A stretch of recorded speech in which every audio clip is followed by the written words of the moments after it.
Najib, kalau melihat isolasi apung terpadu yang sudah dijelaskan Ibu Idira tadi ya, memang sudah ada beberapa sistem atau skema ya perawatan yang dilakukan oleh KM UMSI ini. Ada nakesnya juga, ada vitaminnya, ada olahraganya juga ya, ada semacam rekreasi juga karena kita berada di atas kapal.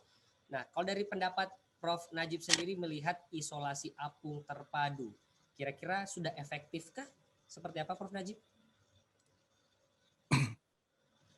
Saya dulu mau beri komentar. Ya. Beri komentar dulu. Yang diisolasi ini OTG. Oke. Artinya yang diisolasi ini hanya yang ditangkap oleh tim detektor.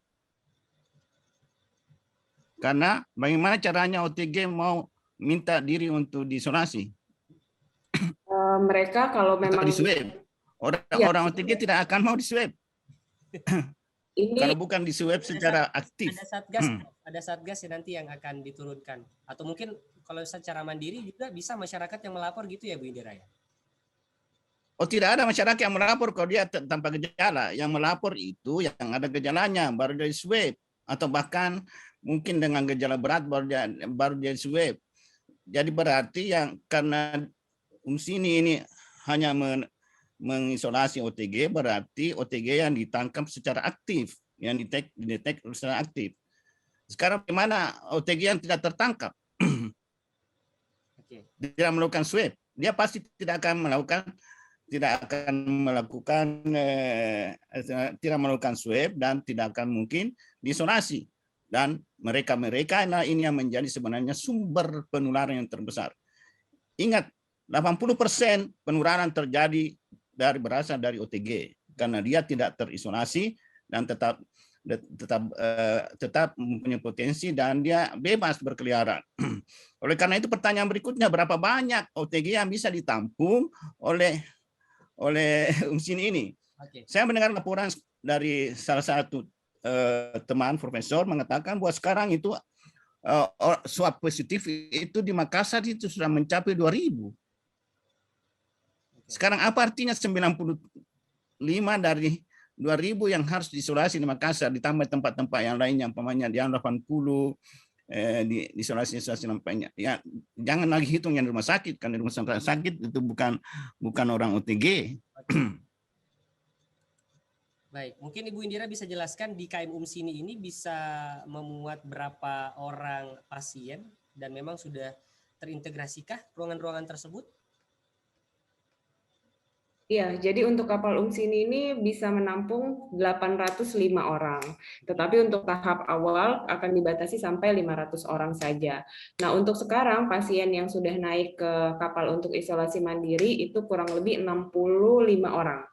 65 orang yang memang mereka ini ada yang secara mandiri karena mereka sekeluarga misalnya positif, jadi mereka pikir dia harus isolasi sendiri, itu mendaftar mandiri, dan memang ada yang langsung datang ke puskesmas untuk dilakukan tracing. Jadi betul tadi yang disampaikan Prof. Najib bahwa sebenarnya sumber terbesar penularan itu adalah dari yang OTG, karena pada dasarnya dia tidak tahu bahwa dirinya ini ternyata positif karena keadaannya OTG. Tetapi inilah yang menjadi salah satu tujuan sebenarnya, bahwa orang-orang OTG ini yang memang sekeluarga misalnya dia deteksi mereka positif, ada yang bergejala akan dirujuk ke rumah sakit, sementara untuk yang OTG supaya tidak menularkan keluarga yang lain, kami memberikan pilihan untuk isolasi mandiri. Bukan hanya di UMSI ini, di kapal isolasi terapung, tetapi ada beberapa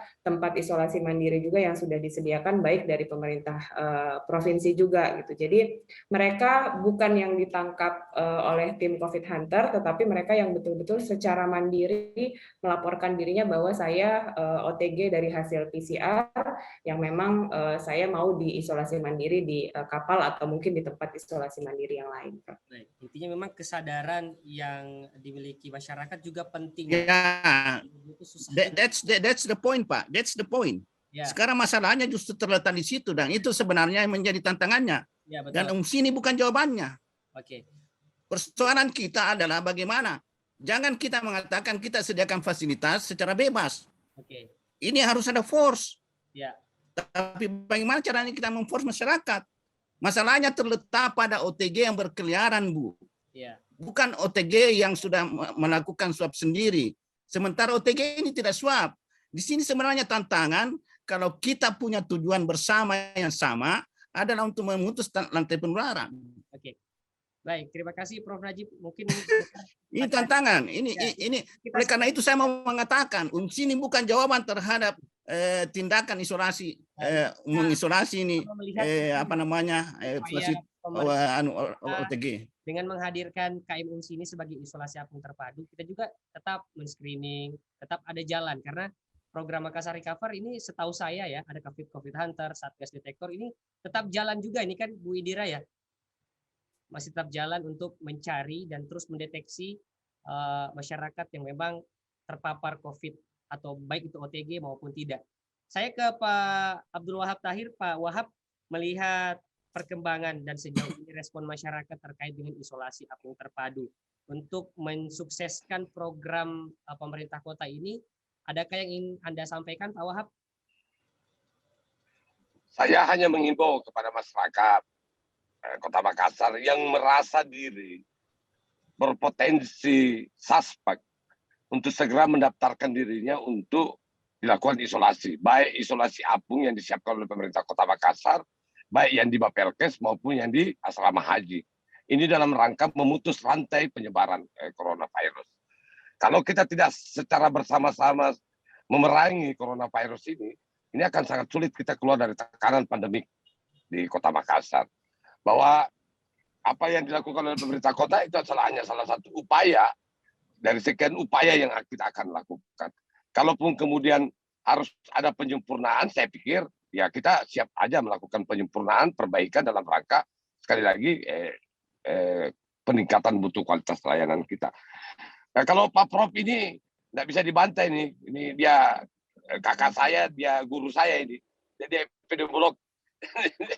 Mohon maaf Prof, konteks kerja yang kami pahami, nawaitunya untuk bekerja pemerintah kota untuk mengantisipasi keadaan terburuk, sehingga posisi DPR mendorong proses itu untuk kemudian mengambil semua tindakan yang terukur, objektif dalam rangka melawan coronavirus. Seperti itu. Baik, terima kasih Pak Abdul Wahab Tahir yang sudah sempat hadir bersama kita ya, walaupun sedang berkendara sepertinya ini. Pak Wahab, terima kasih. Sehat-sehat selalu, Iyalah. Pak Wahab. Lagi mendapat pengaduan soal bansos, jadi saya ke dapil saya. Jadi agak rawan dapil saya soal bansos. Iya, makasih. Salam Pak Prof, salam Kanda Najib, Prof Najib. Salam buat terima Ibu kasih Indira. Dinda. Nanti kita ngomong-ngomong lagi. Baik. Iya Prof, ya Prof. Terima kasih. Baik, Ya, terima kasih Bu Indira, terima kasih Selebes. Assalamualaikum warahmatullahi wabarakatuh. Yulia Sari selaku jubir Makassar Recover yang sudah hadir bersama kita membahas bagaimana sistem dan langkah atau prosedur dari isolasi apung terpadu yang baru saja kita lihat kemarin di launching ya. Terima kasih juga Prof Najib atas saran dan masukannya. Saya bisa buat satu detik statement penutup supaya tidak nanti ada misinterpretasi dari apa yang saya bilang tadi. Prof. Ya. Dari segi teknis, saya melihat bahwa isolasi apung ini sudah memadai. Oke.